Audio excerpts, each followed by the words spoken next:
Leitura do livro Akhenaton, A Revolução Espiritual do Antigo Egito, de Roger Bottini Paranhos, obra mediúnica orientada pelos espíritos Hermes e Radamés, 4ª edição, 2006, Editora do Conhecimento. Capítulo 7. Heliópolis, a cidade do sol. No dia seguinte, Ramoses e eu partimos para Heliópolis com o objetivo de estudar com os sábios sacerdotes de Ra. Ísis ficou em Tebas, preparando-se espiritualmente no templo de Ísis para a realização de nosso casamento. Já o futuro herdeiro teve que dedicar-se à preparação para a posse como corregente. A contragosto, ele teve de estudar a arte da guerra. Depois de muito relutar, terminou surpreendendo o então instrutor da cavalaria egípcia, Morenheb. Amenófis adorou dirigir os cavalos de guerra e demonstrou grande habilidade para controlar os cavalos. O objetivo do sucessor do faraó era utilizar os veículos de guerra para desfiles em honra a seu deus, e não para campanhas militares. Se Orenheb imaginasse isso naqueles dias, teria praquejado feito um louco, como era seu estilo. Ísis acompanhou-nos até o cais.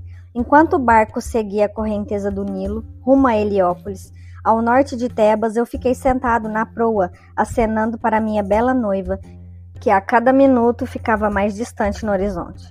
Ramoses dedicou-se, naquele dia, a avaliar alguns documentos do templo. Eu pude entregar-me aos meus pensamentos e ao relaxamento do espírito. As viagens pelo Nilo eram extremamente agradáveis. O ritmo lento e tranquilo das águas, a beleza dos sicômoros e dos campos de plantio abandonados por causa da estação da cheia do rio envolviam-nos em um imenso bem-estar. O papiro, o lótus e as demais plantas aquáticas à margem, nas regiões que geralmente não eram cultivadas, produziam um clima de romance e paz no Egito. Era comum ver jovens com suas namoradas passeando em pequenos botes. Eles se aproximavam da margem e recolhiam a flor de lótus para suas amadas. Essa bela flor era a rosa dos egípcios e possuía um significado de paixão e amor. Seu simbolismo era tão marcante na sociedade egípcia que se um homem oferecesse uma flor de lótus a uma mulher casada, significaria grave ofensa ao marido. Nossa viagem durou pouco mais de 2 semanas. Pude então conhecer melhor o meu enigmático mentor. Algumas vezes eu tinha uma sensação nítida de que já nos conhecermos há muito tempo.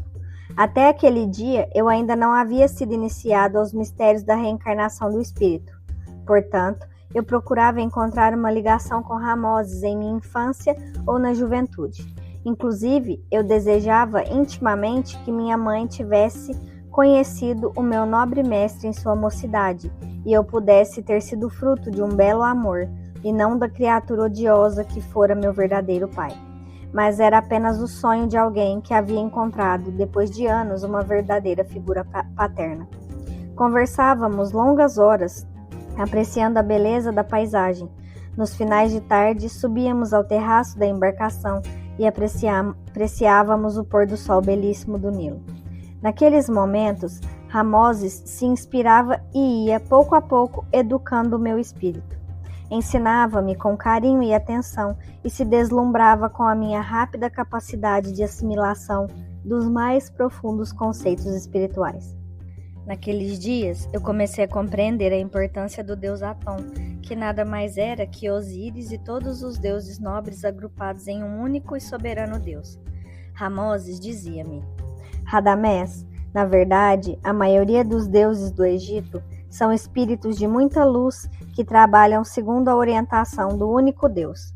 Somos todos filhos de um mesmo Pai, alguns mais à frente na evolução, outros mais atrás. Os deuses de nossa terra são esses nossos irmãos que já se encontram em altos estágios de evolução do espírito e trabalham pela nossa maturidade espiritual.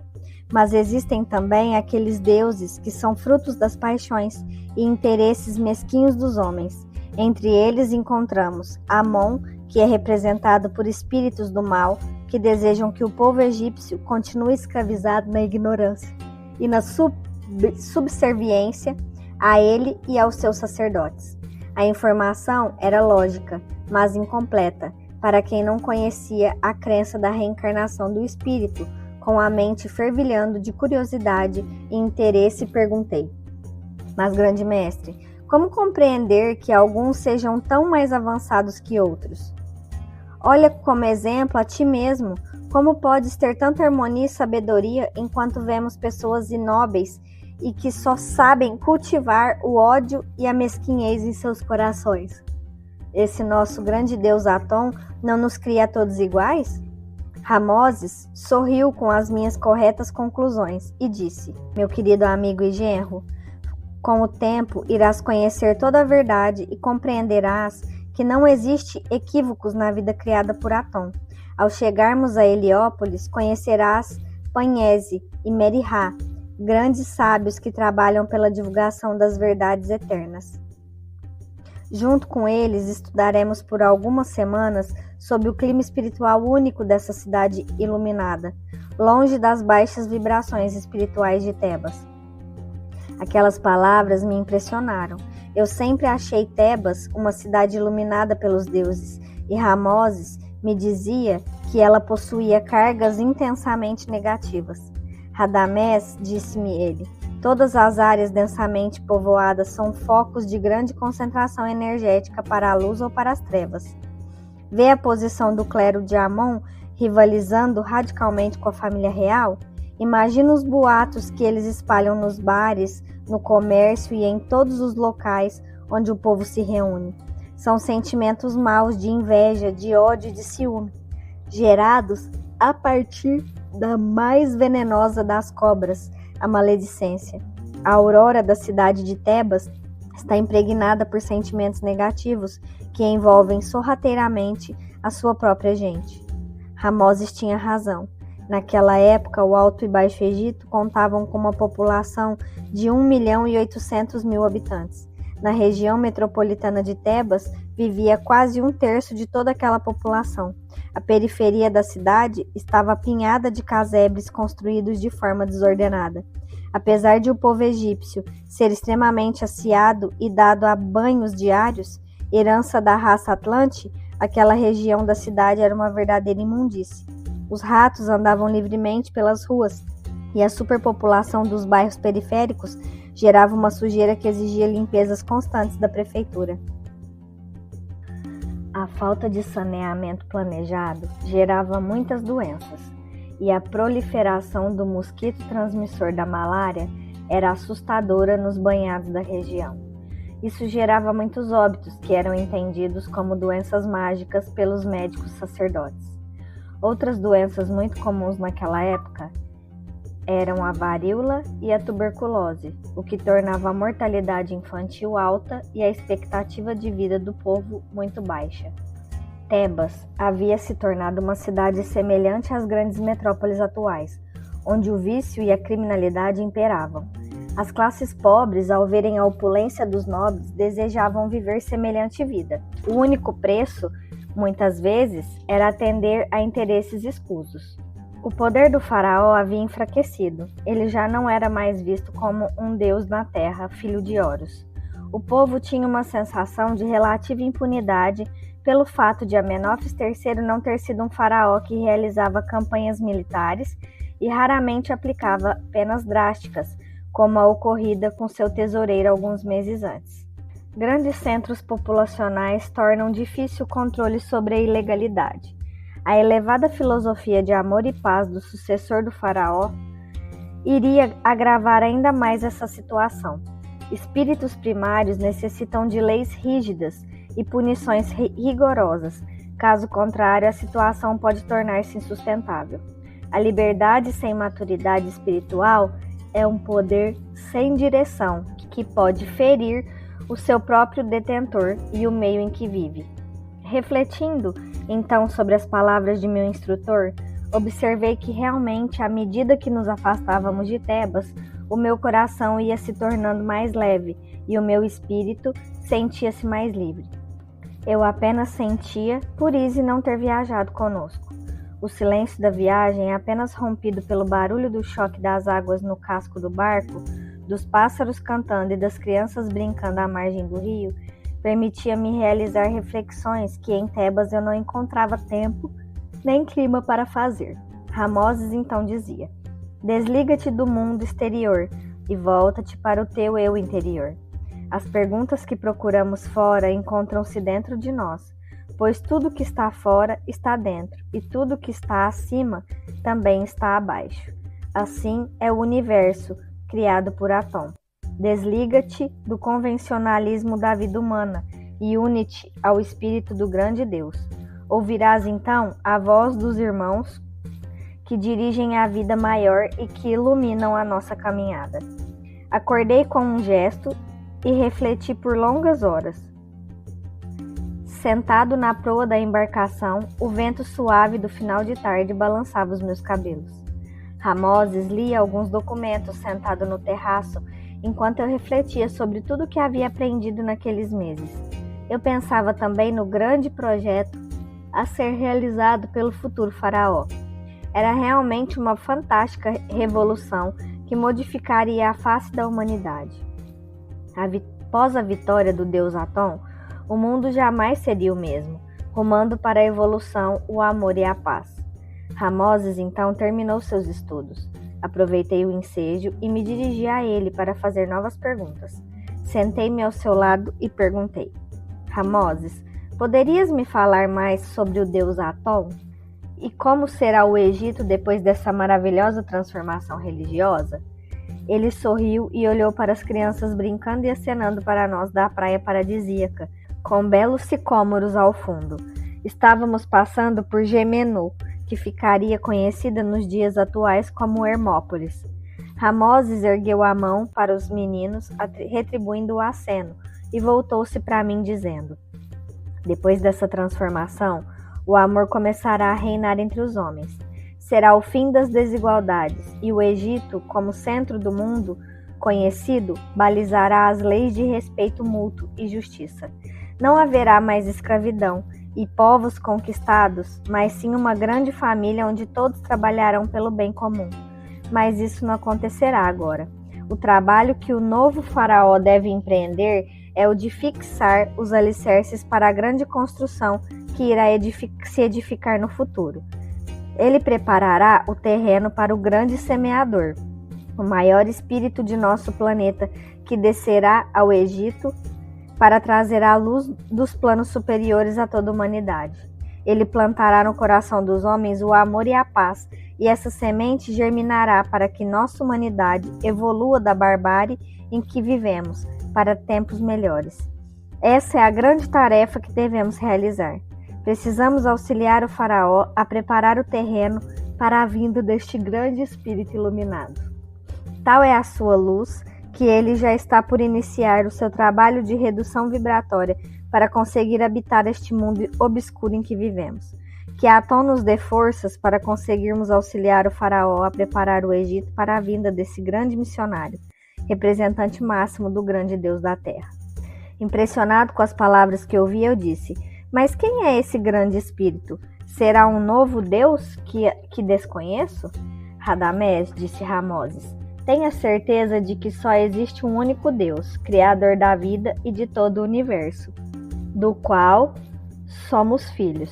Esse espírito de que te falo é o grande responsável pela evolução espiritual em nosso mundo. Ele era o espírito a quem eu e tu chamávamos de Deus Osíris, responsável pelos nossos destinos, tanto aqui como na terra do poente, que é o mundo espiritual.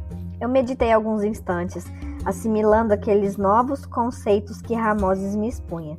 Em seguida perguntei-lhe: se somos todos irmãos, filhos do grande Deus Atom, que prega a igualdade e a justiça entre seus filhos, pergunto-te novamente: como existe tanta diferença entre tu e eu e o povo em geral?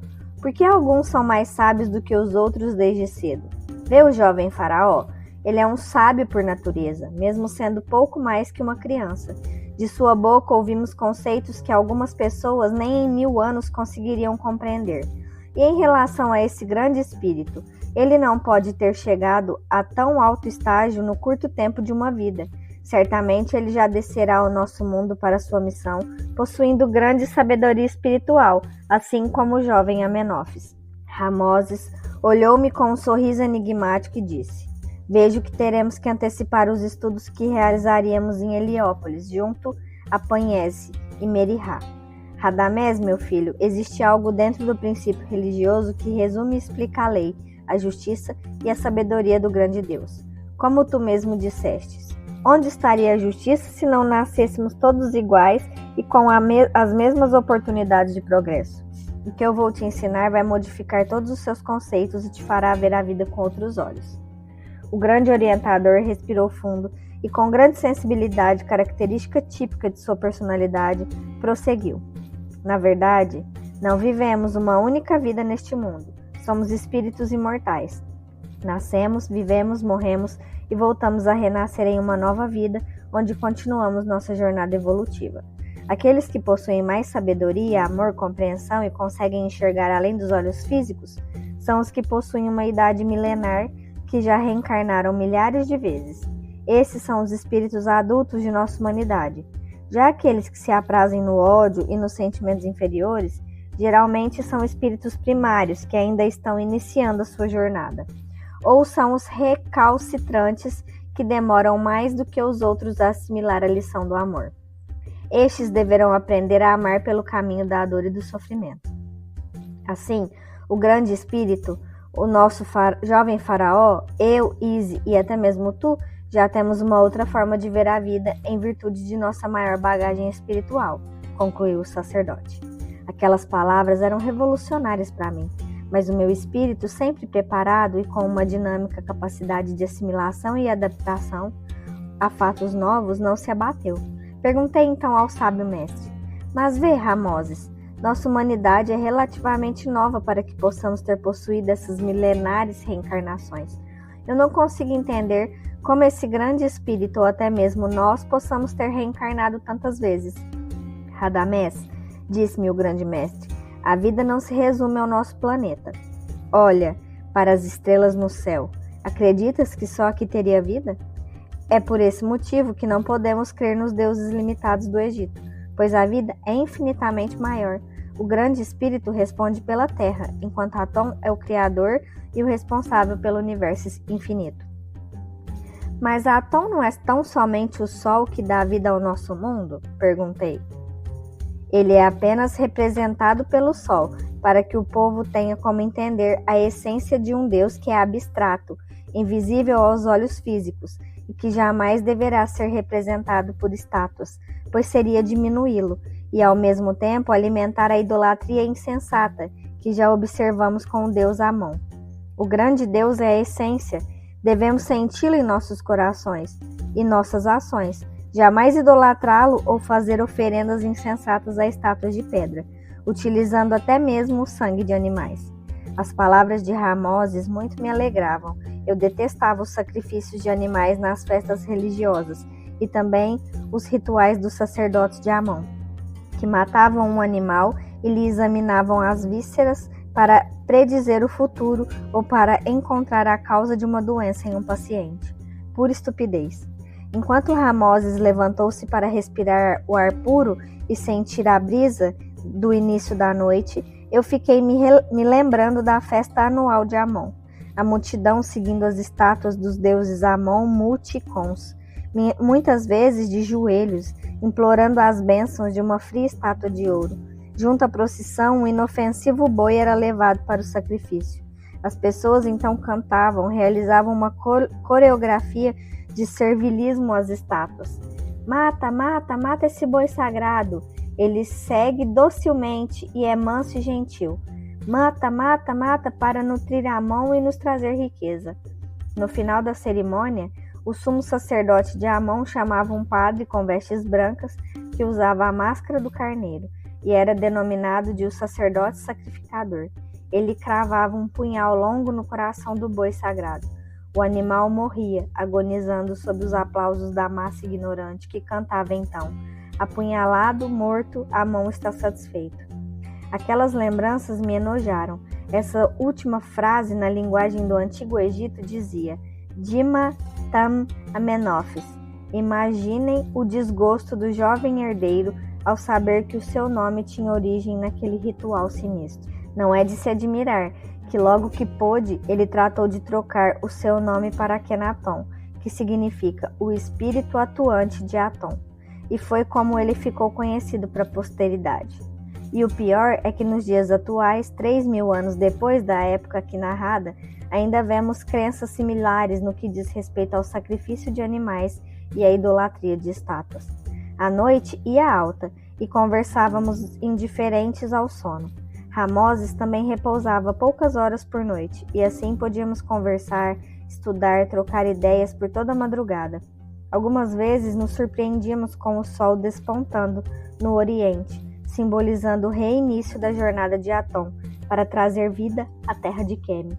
Os nossos estudos prosseguiam dia após dia, noite após noite. Em determinada madrugada, Ramoses falou-me sobre a necessidade de sermos completos, já que somos espíritos imortais e reencarnamos quantas vezes forem necessárias para alcançarmos a perfeição. Era fundamental que experimentássemos todas as formas de evolução espiritual. Como assim? Perguntei ao nobre instrutor. Ele levantou-se e respondeu: o nosso Criador e Pai, que o faraó chama de Aton, deseja que sejamos perfeitos, assim como ele o é. Como atingir a perfeição se não passarmos por todas as situações e aprendermos com a encarnação o que é sentir, por exemplo, as vivências tanto de um miserável como de um rei? Logo, para a nossa evolução é necessário vivermos uma vida na riqueza, outra na pobreza, uma vez saudáveis contra enfermidades que nos façam valorizar as dores alheias. Devemos também aprender a valorizar o que somente o coração feminino pode sentir, renascendo algumas vezes, homem e outras mulheres, para assim sermos perfeitos. Eu mirei Ramoses com um olhar surpreso e exclamei: reencarnar como uma mulher? Ele sorriu e me disse: sim, devemos ser completos. Como valorizar as mulheres e atingir a perfeição se não conhecemos o valor do espírito feminino? Jamais amarás como uma mulher que se desprende de tudo por amor. O homem só conhecerá a verdadeira face do amor depois de viver algumas encarnações como mulher e, além disso, viver intensamente o amor maternal, o mais forte e profundo na escala da evolução a que estamos submetidos. Ramoses caminhou a passos rápidos, fruto de seu entusiasmo pelo nosso debate, até uma escrivaninha, e lá pegou alguns manuscritos. Com seus negros olhos brilhando, falou: vê estes textos? Eles são um resumo dos ensinamentos do maior sábio de nossa terra. Eram os preceitos doutrinários do grande Hermes, que ficou conhecido na Grécia pelo nome de Hermes, o Trimegisto, o 3 vezes grande. Ele tornou-se um deus aos olhos do povo egípcio. Ele era Tote, o deus da sabedoria, cultuado em Gemenu, atual Hermópolis, onde viveu. Eu peguei as folhas de papiro e as li atentamente. Os 7 princípios básicos do conhecimento. Primeiro, o princípio do mentalismo. A mente é tudo. O universo é mental. Por sobre tudo aquilo que conhecemos há o plano de um espírito maior que não podemos conhecer. Ele é a lei, o Todo-Poderoso, está em tudo. Segundo, o princípio da correspondência. Como é em cima, é embaixo. Como é embaixo, é em cima. Tudo se corresponde. As mesmas leis que atuam sobre o homem atuam sobre uma lagarta ou uma estrela. Assim como os astros se deslocam no céu, seguindo um princípio inteligente, assim como é com nossas vidas, devemos interagir em relação ao universo que nos cerca com sabedoria. Então, cumpriremos o plano divino. Terceiro, o princípio da vibração. Nada descansa, tudo se move, nada desaparece, tudo se transforma. Há vida em tudo, pois tudo possui energia. Quarto, o princípio da polaridade. Tudo é dual, tudo tem 2 polos. Os opostos são idênticos, da mesma natureza, porém em diferentes graus. Os extremos se tocam. Quinto, o princípio do ritmo. Tudo flui fora e dentro. Tudo tem suas subidas e descidas. Assim é a vida. O ritmo compensa e mantém o equilíbrio. O sábio deve saber comandar os ciclos vitais, seguindo seu fluxo, nunca violentando-os. Ele sabe que tudo possui sua época e que a balança oscila de acordo com o peso específico de cada ação. O sábio deve ser puro equilíbrio. Sexto, o princípio da causa e efeito. Qualquer causa tem seu efeito. Qualquer efeito tem sua causa. Tudo acontece de acordo com a lei. Nada escapa dela. A cada ação devemos antever a sua reação. Assim, seremos sábios em nossas decisões e promoveremos a paz e a felicidade entre os homens. Sétimo, o princípio do gênero. Tudo tem seu princípio masculino e seu princípio feminino. O gênero se manifesta em todos os níveis da existência. Todo o espírito é co-criador. Algumas vezes somos pai, outras mãe. Logo, o potencial criador está dentro de cada um. Eu terminei a leitura e virei-me para Ramoses com os olhos indagadores. Ele então me falou. Este fabuloso resumo das leis de Deus é chamado de a Tábua de Esmeralda, porque esses princípios valem mais do que todas as esmeraldas do mundo. Estuda e reflete sobre esses ensinamentos. Eles resumem a lei do Criador do Universo. Lembra-te sempre, tudo tem seu princípio masculino e seu princípio feminino. A soma de ambos é a criação. Nenhum homem é inteiramente homem, nenhuma mulher é inteiramente mulher. A mente é dual, tudo é dual. Vê o sexto ensinamento? Toda causa gera um efeito. Tudo que plantares terá que colher. E talvez não seja nesta vida, e sim em vidas futuras. Quando vires um homem desvalido ou com má sorte na vida, crê. Assim é porque ele colhe agora o que plantou no passado. Não existem injustiças no plano do grande Deus Atão. Ramoses bocejou e completou. Agora vai, deixa-me descansar, já que o sono te é raro, aproveita para estudar esses ensinamentos. E jamais esqueça, quem conhece a lei é capaz de escrever nas estrelas. Hoje em dia, quando me lembro daquela noite, eu me admiro com a sabedoria de Deus que permite, através da reencarnação de seus filhos no mundo físico, que essas incríveis situações ocorram. Ramoses entregou-me para estudar naquela noite os princípios da lei que ele mesmo havia codificado séculos antes, no Egito pré-dinástico. Em minha frente, iluminando o meu obscuro espírito, estava o próprio Hermes, o Trimegisto, reencarnado como Ramoses. Na tarde do dia seguinte, nossa embarcação chegou a Heliópolis. A cidade era tranquila, tipicamente do interior, e possuía um clima espiritual completamente diferente de Tebas. Seus habitantes eram contemplativos e desligados dos interesses materiais. Produziam o suficiente para seu sustento e entregavam-se diariamente à meditação e ao estudo das forças espirituais. Não era por menos que os grandes sacerdotes de Ra eram respeitados em todo o Egito por seus profundos conhecimentos. Dizia-se, inclusive, que eles possuíam a capacidade de desaparecer em um recinto e surgir em outro. Os sacerdotes de Heliópolis também conheciam a astronomia com precisão, tanto que diziam ser os responsáveis pelos cálculos para a construção das pirâmides de Gizé em alinhamento com o cinturão de Órion. Seguimos pelas ruas bucólicas em direção ao grande templo de Ra, que se localizava em uma região mais elevada da cidade. Lá, do topo de uma colina, podíamos enxergar o horizonte e apreciar o repouso do grande deus solar. Como uma bola de fogo sendo engolida pela terra, assistíamos ao sol se pondo atrás das rochas da margem ocidental do Nilo. Ao ingressarmos no templo, fomos recepcionados por Meri-Ra, que significa o amado de Ra, um homem que, apesar de egípcio, possuía traços asiáticos, provavelmente uma herança genética de seus antepassados. Ele apresentava os cabelos levemente grisalhos e seu olhar denotava profunda sabedoria. Meri-Ra vestia sempre a toga dos sacerdotes de Ra, confeccionada em linho, muito semelhante às túnicas gregas. Esse foi o meu primeiro contato com o espírito conhecido atualmente como Ramatiz. Meri-Ra foi uma das encarnações deste grande colaborador do Cristo. Seu olhar sereno e que emanava paz fez-me compreender que a conquista da sabedoria espiritual transforma os homens em seres iluminados.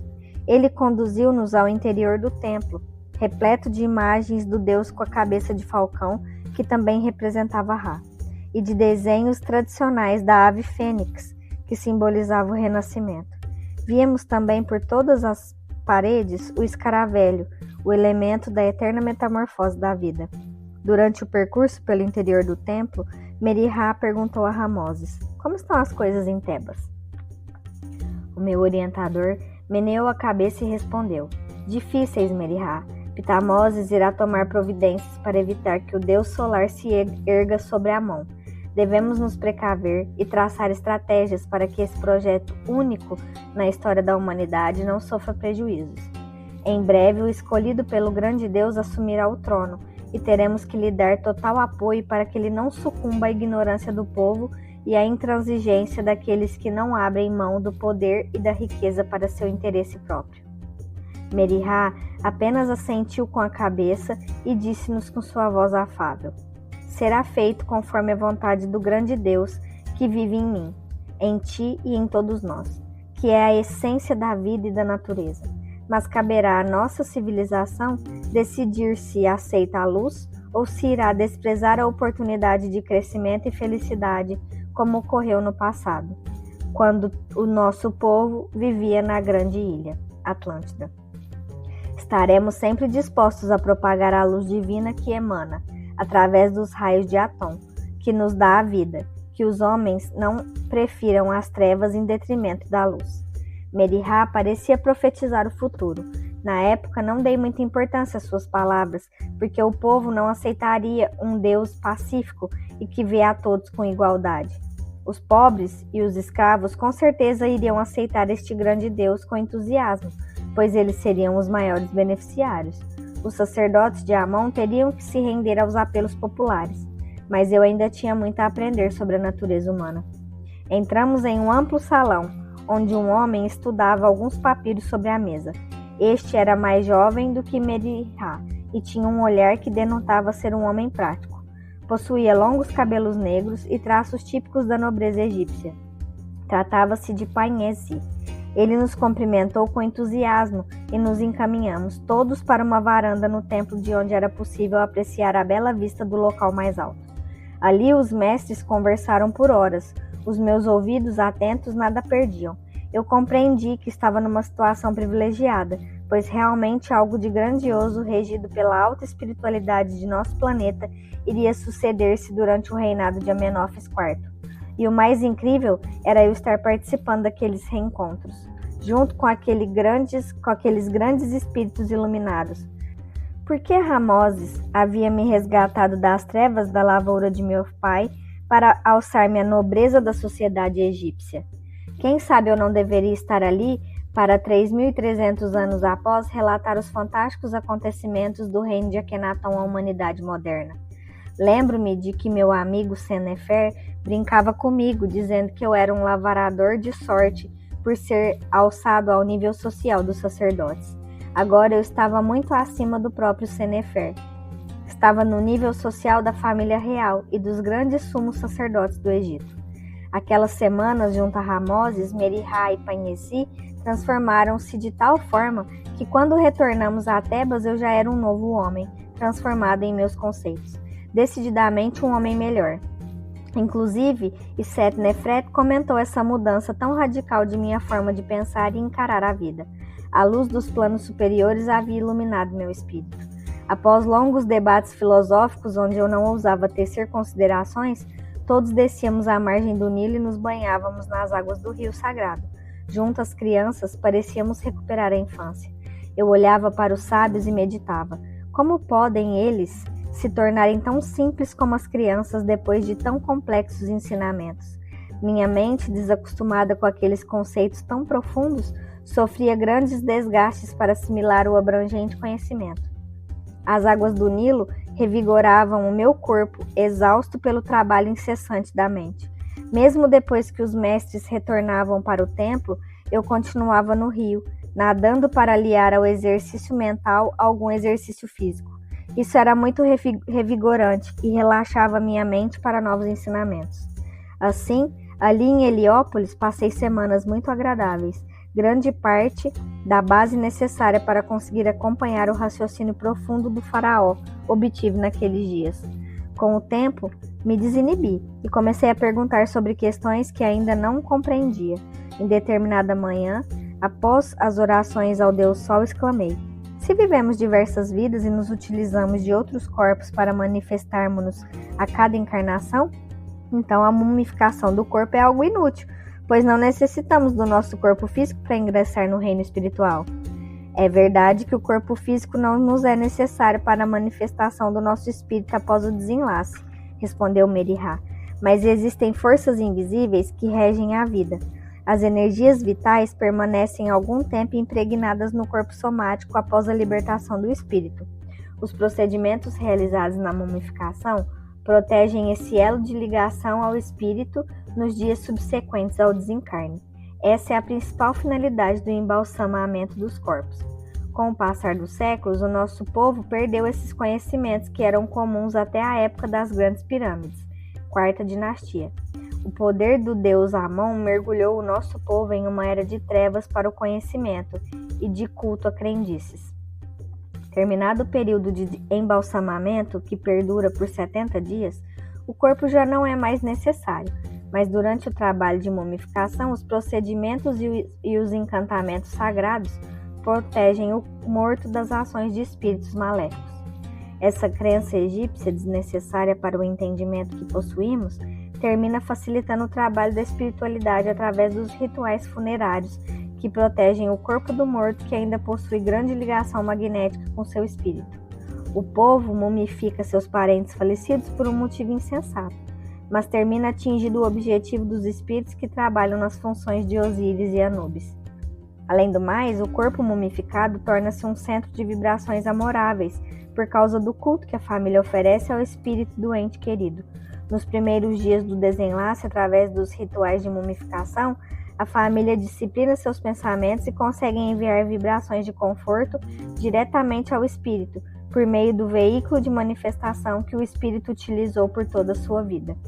Assim, a chegada do morto ao portal do Amenti, entrada do plano espiritual, torna-se menos turbulenta em virtude do amparo das orações de seus familiares, concluiu o sábio. Então, perguntei, os nossos antepassados que tiveram suas múmias violadas por saqueadores não perderam o direito ao paraíso de Osíris? Exatamente. Deus não seria sensato se não fosse dessa forma. Como penalizar eternamente aquele que sofreu uma violação por culpa alheia? Agora o meu espírito enxerga com lucidez. Como acreditar que um corpo desidratado e sem vida possa ser útil à vida na terra do poente? E ainda mais acreditar que ser enterrado com seus pertences corresponda a tê-los no mundo de Osíris. Digo-te mais, atalhou Panhese, só carregaremos para o outro mundo os valores que agregarmos ao nosso alma, e não posses materiais. Todas as nossas boas ações angariarão riquezas para as nossas vidas na terra do poente. Os tesouros materiais jamais ultrapassarão as portas do sepulcro. Dentro da crença de Osíris, o julgamento das ações do falecido, a fim de que ele seja declarado de voz verdadeira, é o fundamento principal a ser estudado. Tenho muito ainda que aprender, repliquei com um gesto de gratidão pelos ensinamentos que recebia. Todos nós temos, concluiu Panhese. No final do dia, caminhamos pelos jardins do templo das sacerdotisas do sol, onde pude conhecer uma jovem menina que iria influenciar diretamente a vida do futuro faraó. Ela possuía uma beleza incomparável e uma presença de espírito marcante. Poucos minutos de conversa com ela eram suficientes para perceber que suas palavras deveriam ser respeitadas e sempre analisadas para qualquer tomada de decisão. Sua sabedoria e a firmeza em seus pontos de vista eram marcantes. Tratava-se de Nefertiti. Seu nome significava "A Bela chegou", o que era a mais pura verdade. Depois de conversarmos alguns minutos, ela retirou-se para seus estudos no templo. Perguntei então a Merihá: menina intrigante, qual é sua origem? Trata-se da filha do vizir do faraó, Aie. Deves ter conhecido esse homem que está sempre ao lado do faraó. Há 10 anos o grande rei esteve aqui em nossa cidade e impressionou-se com a inteligência de Ai. Algumas semanas depois, o faraó o requisitou para servi-lo em Tebas. A mãe de Nefertiti faleceu quando a menina ainda não caminhava por suas pernas. Ai contraiu um novo matrimônio. com sua nova esposa Tei, partiu para Tebas, deixando a filha sob nossos cuidados. Ele nunca mais veio visitá-la. Creio que para ela o seu pai nada mais significa. Meriha refletiu alguns segundos e concluiu. Mas se conheço bem a personalidade de Ai, em breve ele visitará a filha com belos presentes, pois o faraó, de forma inopinada, resolveu manter a promessa feita ao seu vizir de casar seu filho com Nefertiti. Todos imaginavam que o nosso futuro faraó iria casar-se com sua irmã Sit-Amon, como é o costume. Mesmo com a morte de Tutmés, o primogênito do faraó, o nosso rei casará Amenófis com Nefertiti. Percebo que os grandes espíritos que regem os nossos destinos conspiraram para colocar à direita do faraó, responsável pelas grandes mudanças, esta fantástica menina.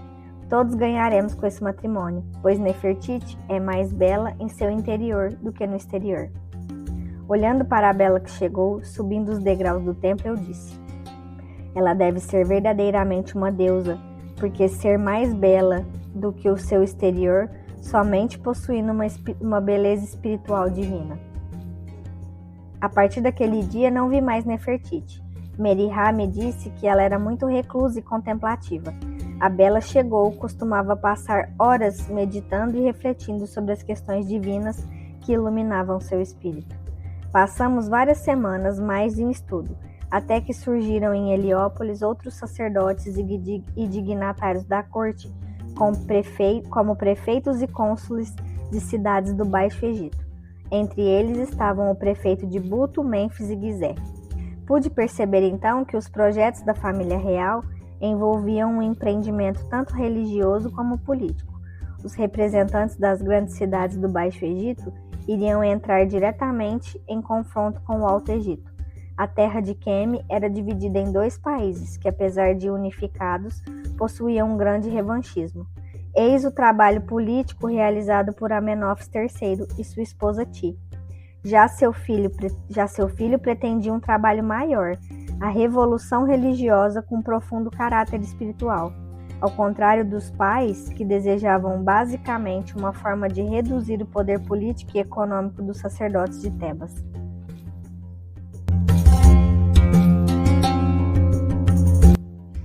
Capítulo 8. A posse do corregente. No final da estação da inundação do Nilo, Aquite, partimos todos para Tebas. Isso muito me alegrou, pois a saudade que sentia de Ise me dilacerava o coração. Eu a conhecia há pouco tempo, e o meu coração ainda não estava preparado para ficar tanto tempo longe da mulher amada. O grande amor que eu sentia por ela, aliado à juventude, época áurea do amor, tornavam a saudade algo que realmente causava-me um inenarrável suplício. A viagem foi rápida, com uma única parada em Hermópolis, onde os sacerdotes do deus Tote, o deus da ciência e da sabedoria, uniram-se à nossa comitiva que iria prestigiar a posse do corregente. Realmente, de Hermópolis para cima, em direção ao delta do Nilo, todos os representantes políticos e religiosos do Egito eram favoráveis aos projetos do faraó. 2 dias antes da posse do corregente, recebemos uma embarcação vinda de Tebas, comunicando ao povo que a cerimônia seria realizada na cidade de Hermontis, em vez de Tebas. Para os egípcios, Hermontis representava a Heliópolis do Alto Egito. O novo faraó realmente desejava desligar-se de Tebas e do deus Amon. Em Hermontis, a família real demonstraria o seu apreço ao culto solar e ao mais antigo clero do Egito, o clero do deus Ra. A escolha acabou provocando numerosos rebuliços na elite religiosa. Apenas o prefeito Ramoses e alguns dignatários compareceram à cerimônia fora de Tebas. Ao final da tarde, avistamos as colinas nos arredores de Tebas. Corri para o meu aposento e arrumei meus pertences. Em questão de algumas horas estaríamos descendo no porto da Paris do Egito. Era final de tarde e logo poderíamos sentir o cheiro de peixe frito característico de Tebas e, principalmente, beber o vinho incomparável da capital do Império Egito. Uma sensação de estar de volta ao lar tomou conta de meu ser. Nas pequenas coisas eu me deleitava. Até mesmo o sussurrar dos caniços de papiro na brisa vespertina parecia possuir uma musicalidade divina que acalentava meu espírito. A beleza do cálice da flor de lótus se abrindo nas margens do rio parecia algo mágico na capital da terra de Kemi.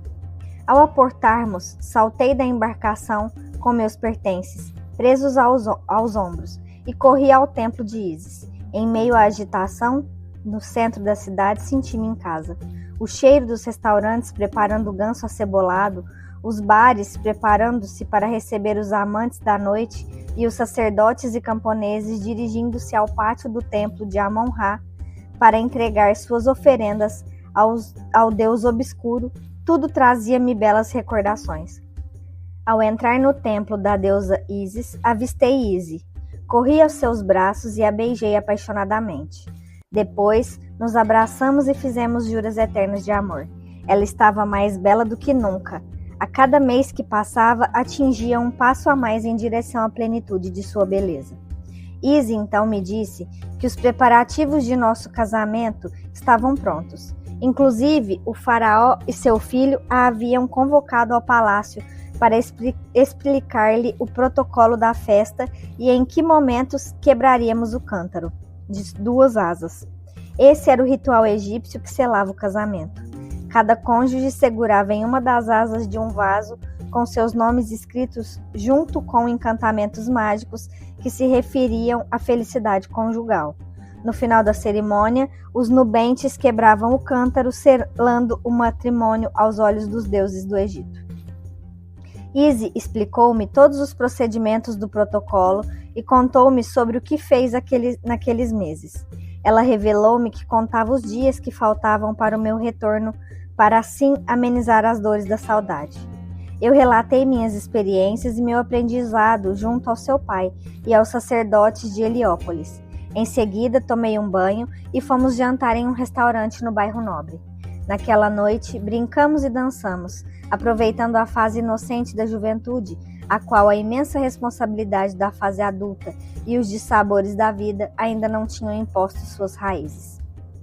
Época de nossas vidas onde os sonhos são belos e acreditamos que podemos modificar o mundo. Além do mais, nossa vida seria privilegiada com um grande sonho, o sonho de Akhenaton, um projeto lindo e pacífico que infelizmente transformou-se em traumatizante pesadelo. Os 2 dias anteriores à cerimônia de posse do corregente foram estranhamente quietos. Os tumultos realizados pelos padres de Amon haviam desaparecido por completo. No final da tarde, no início da estação da germinação Perete, iniciou-se a cerimônia tão esperada pelo jovem Amenófis, por mim e por Ísis, ele pela sua posse, nós pelo nosso casamento. Após a entrada do faraó e da rainha Ti, foi anunciado o grande homem que iria governar o maior império do mundo ao lado do pai. O escriba real anunciou a chegada do herdeiro. Logo, surgiu o palanquim carregado por eunucos. Sentado sobre o veículo na posição cerimoniosa dos governantes do Egito, estava o jovem Amenófis. O rapaz de 15 anos mantinha-se com o corpo ereto, como se fosse uma estátua. Seus braços estavam cruzados sobre o peito. Na mão direita, ele carregava o chicote real, na esquerda, o cajado. Vestia um saiote branco com enfeites dourados, e sobre o peito pendia um colar de pedras preciosas e muito ouro. Sua cabeça cingia a dupla coroa do Alto e Baixo Egito. O pesado símbolo vermelho e branco da terra de Kemi inclinava o frágil pescoço do jovem para trás. Aquela coroa cerimonial era pesada, até mesmo para os faraós guerreiros, sobre a cabeça de Amenófis IV. Parecia ser um fardo angustiante. Além do peso físico, em breve ele teria que sustentar o peso simbólico de carregar a responsabilidade de administrar o Egito durante um dos períodos mais conturbados de sua história. Os músicos do palácio tocavam a marcha real, que deveria ser executada somente na entrada do grande soberano em eventos oficiais. O local da cerimônia estava lotado com a presença de representantes do povo e dos altos dignatários de todo o Egito. Muitos deles vieram conosco em nossa viagem de regresso a Heliópolis. Outros já estavam em Tebas desde a inauguração do lago de Ti e dirigiram-se para Hermontes. Em razão da lentidão do transporte pelo Nilo, às vezes era melhor evitar viagens que poderiam demorar até um mês e esperar por cerimônias que iriam ocorrer em datas próximas. A plebe de Tebas, que jamais perderia a cerimônia, dirigiu-se também, na forma que pôde, à cidade onde ocorreria a posse do novo faraó. Os carregadores, então, desceram a liteira ao lado direito do casal real. O futuro faraó prosseguia estático, parecia que nem mesmo respirava, conforme exigia o protocolo. O sacerdote Merihá, representando o deus de Heliópolis e Hermontes, abençoou o futuro faraó e orou fervorosamente ao deus Sol, para que desse forças mágicas ao seu filho na terra, e que assim ele pudesse governar o Egito com sabedoria. Grande Deus que ilumina o duplo país, estende os teus raios sobre o teu filho, Horus reencarnado, que hoje torna-se o soberano da terra de Queme. Envolve-o com a sua luz para que ele possa iluminar o Egito com sua sabedoria. Que ele seja o arquétipo a ser seguido por todos os súditos do Alto e Baixo Egito. Após uma série de gestos ritualísticos que faziam parte do protocolo real por séculos, Merihá anunciou o nome de posse e o novo título real do jovem soberano. Eis o Deus vivo do Egito, sob os olhos do Deus Ra, que ao seu filho se manifesta por seus raios como Atom, o grande Deus solar. Nesse momento, o Egito proclama o quarto regente da dinastia real, a chamar-se Amenófis. Amenófis IV, que os deuses o protejam, é o senhor do Egito. Toda a assembleia aplaudiu imensamente o novo faraó. Naquele momento, eu percebi a ausência total dos sacerdotes de Amon. Eles não tinham enviado sequer um representante, um nítido ato de boicote à posse do corregente. Em seguida, Merihá solicitou o silêncio de todos e prosseguiu. Amenófis IV, hoje, assume para si o título real de primeiro profeta de Harati, que se rejubila no horizonte em nome da luz solar vivificante que é Atom, identificando seu reinado com o grande Deus Sol em todas as suas formas de manifestação. O Deus onipresente abençoou seu adorado filho com os raios de sua luz. O jovem faraó abandonou sua posição estática e de pé espalmou as mãos para o céu para receber no rosto e nas mãos os raios solares. Os convidados aplaudiram sem muito entusiasmo. Era possível ver a nítida preocupação, principalmente de Ramoses, o prefeito de Tebas, que pressentia o fim dos dias de glória da amada cidade administrada por ele e que baseava-se na saúde e na força de Amon, o deus abandonado pelo novo faraó. Mas o prefeito de Tebas era inteligente. Ele sabia que o seu cargo era concedido pelo faraó. Contrariá-lo poderia custar-lhe o cargo ou, quem sabe, sua cabeça. Em seguida, foram entregues ao novo faraó os presentes enviados de todo o duplo país e dos povos com que seu pai mantinha relações diplomáticas, como, por exemplo, a Núbia, Mitane, terra de Canaã e províncias da Síria. Nota do autor. Naquele período, as cidades fenícias eram consideradas províncias autônomas da Síria. Fim da nota. Como Biblos, Sidon, Tiro, Esmirna e Amurru. Inclusive, estavam presentes na cerimônia os líderes desses países. O procedimento era longo e tedioso por causa do imenso número de lembranças enviadas à família real. Eu já estava inclusive bocejando enquanto aguardava o momento de meu casamento, quando ouvi um grito de horror da rainha. Eles haviam aberto uma caixa preta, que depois foi identificada como sendo parte do templo de Amon. Dentro dela estavam uma cobra-naja e um abutre, ambos com os pescoços cortados. Isso significava um mau agouro, um recado de que o Alto e o Baixo Egito, representados pela cobra-naja e o abutre, sucumbiriam com a política adotada pela família real. Um discreto tumulto de pessoas surgiu em volta do faraó. Todos queriam ver o motivo do espanto, mas Ti, sempre astuta, fechou imediatamente a tampa da caixa e não permitiu que os convidados percebessem o ocorrido. Seria melhor evitar que o povo descobrisse aquela afronta ao faraó. Na verdade, todos os dignatários que estavam próximos à família real perceberam que algo havia ocorrido e sabiam quem tinha enviado aquele presente. O clima tornou-se tenso e o povo percebeu a mudança no semblante de todos que estavam no centro da cerimônia. Em seguida foi anunciado o meu casamento com Izzy. Não preciso nem dizer que senti um mal-estar incrível pelo ocorrido e fiquei tenso, pois aquele presente horroroso poderia significar um mau presságio também ao meu casamento. Mas Izzy encorajou-me e fez-me ver que era apenas uma superstição descabida. Merihá celebrou o nosso enlace pedindo proteção aos deuses do Egito, conforme o ritual milenar. Confirmamos então o desejo de unir nossas vidas e, por fim, arremessamos à parede o nosso cântaro de casamento. Ele espatifou-se no chão, celebrando nossa união. O jovem faraó então quebrou o protocolo, como ele viria a fazer ainda muitas vezes em sua vida. O Deus vivo do Egito levantou-se e abraçou-nos como se fosse um mortal qualquer. Depois falou ao povo, mais um gesto que não estava previsto pelo cerimonial.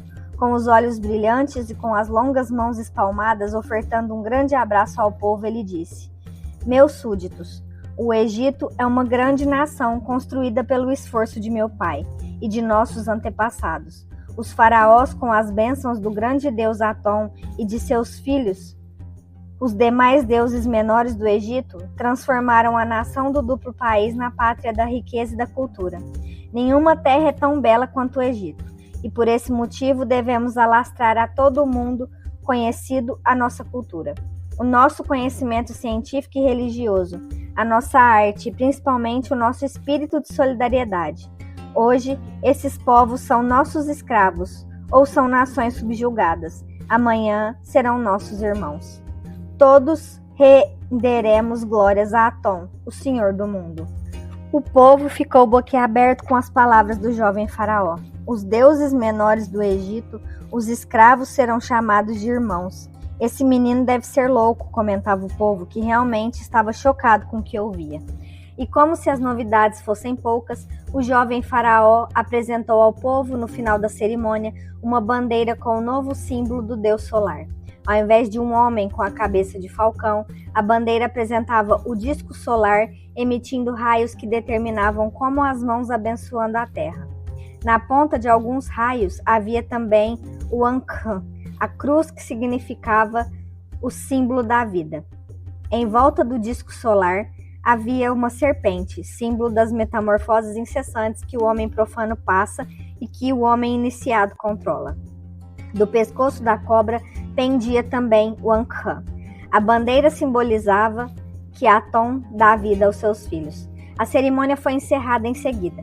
À medida em que o povo e os convidados principais se retiravam, o faraó chamou seu filho para uma conversa íntima e lhe disse: Meu filho, as mudanças devem ser graduais. Lembra-te que estamos tratando com os ardilosos padres de Amon. Percebeste por um acaso o presente que eles te enviaram?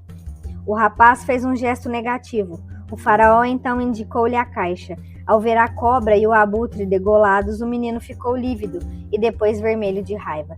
Seu pai continuou falando, andando de um lado para o outro. Queres transformar o Egito da noite para o dia?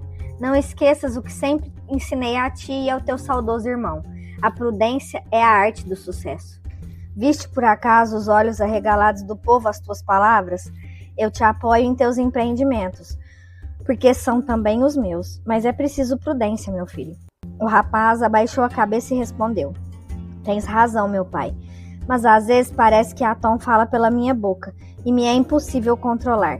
Acredito que será muito difícil evitar um confronto direto com Pitamoses e seus cúmplices. O espírito de Atom enche o meu coração e sinto que meus pés flutuam para que a sua palavra seja viva entre os homens. Atom me infla com o sopro da vida e o meu corpo não é mais meu. Minhas palavras não são mais minhas. Sirva a Atom, o grande Deus que se revela ao mundo por meu intermédio. Amenófis estava cansado e com fortes dores nas articulações e nas gengivas. Ele pensou nas palavras do filho e ligou-as a Telica. Sim, ela pensava exatamente igual ao filho. Enquanto ele e Ti cultuavam Atom de forma exterior, seu filho e sua segunda esposa sentiam Atom em seu íntimo. Ele dispensou o filho e disse para si mesmo: Amanhã falarei com Telica para diminuir os impulsos desse menino. O espírito religioso é útil e engrandece o Egito, mas o faraó deve ser prático e não um sonhador. Depois da cerimônia, Eu e Izzy viajamos para Mênfis, onde iríamos comemorar nosso casamento, hospedados no Palácio Real do Faraó, na capital do Baixo Egito. Portanto, parti novamente em viagem, só que dessa vez minha mente estava voltada para as palavras de amor e de projetos de plena felicidade para o futuro. As palavras do jovem faraó e a tensão do momento causaram-me um tal impacto psicológico que inconscientemente resolvi esquecer tudo o que havia ocorrido, inclusive o presente dos sacerdotes de Amon. A viagem, como sempre, foi um bálsamo para o meu espírito e um colírio aos meus olhos por causa das belezas naturais e do clima do Egito Antigo. Paramos somente para visitar as pirâmides e a esfinge de Gizé, onde Tutmés IV havia construído um magnífico templo aos pés do grande monumento. Em Mênfis, aproveitamos para conhecer as famosas bibliotecas da cidade administrativa. Ficávamos horas estudando a sabedoria egípcia. Interessei-me também pela arquitetura, pois na grande biblioteca real de Mênfis existia farta documentação explicando as técnicas para a construção de pirâmides e seu funcionamento como catalisador de energias astrais. Além de passear e namorar pela bela cidade, procuramos estudar e conhecer o perfil dos moradores da capital do Baixo Egito e, principalmente, compreender com profundidade o deus padroeiro da cidade, Ptah, que, segundo os habitantes de Mênfis, era o criador do mundo. Depois de algum tempo, comecei a me dedicar à medicina em Mênfis. Eu senti que estava começando a ficar enferrujado em meu ofício. Entrei em contato com os médicos da cidade e discutíamos sobre diversas doenças e seus tratamentos. Logo, comecei a clinicar junto com Ptahhotep, um dos mais renomados médicos da época. O profundo conhecimento do médico de Mênfis fez-me esquecer do mundo. Eu sentia uma certa apreensão de Izzy com relação ao nosso retorno, mas sempre que ela tocava neste assunto eu desconversava dizendo que em breve retornaríamos. Até que certo dia, ao chegar em casa, Izzy apresentou-me um correio de seu pai. Nele, Ramoses solicitava o nosso retorno para auxiliarmos o faraó em sua importante missão. Só ali percebi que já estávamos na estação da colheita. O Nilo estava praticamente seco. Fazia 6 meses que havíamos navegado para Mênfis. Eu percebia nas palavras do sumo sacerdote de Osíris uma certa apreensão e um desejo intenso de nos rever. Izzy lhe era uma grande confidente, mais que uma filha corporal. Ela era uma irmã devotada que havia dedicado muitas encarnações promovendo o desenvolvimento da humanidade junto ao meu nobre instrutor. Olhei para Izzy, que com os olhos suplicantes aguardava minhas palavras. Eu apenas disse: já é mais do que hora, partamos para Tebas. Ela correu para os meus braços e beijou-me em lágrimas. Só então notei a ansiedade dela em voltar para casa. Minha indiferença e falta de sensibilidade fizeram com que eu não percebesse o quanto nossa demora em Mênfis a angustiava. Izzy, como sempre, guardou silêncio, pois sabia que meu espírito turrão não aceitava imposições. Infelizmente, naquela minha encarnação, eu ouvia somente a mim mesmo, desconsiderando os sábios conselhos de minha adorada esposa. Terminamos esses capítulos com a bênção de Deus e do Mestre Jesus. Nos encontramos nos próximos. Abraços de luz.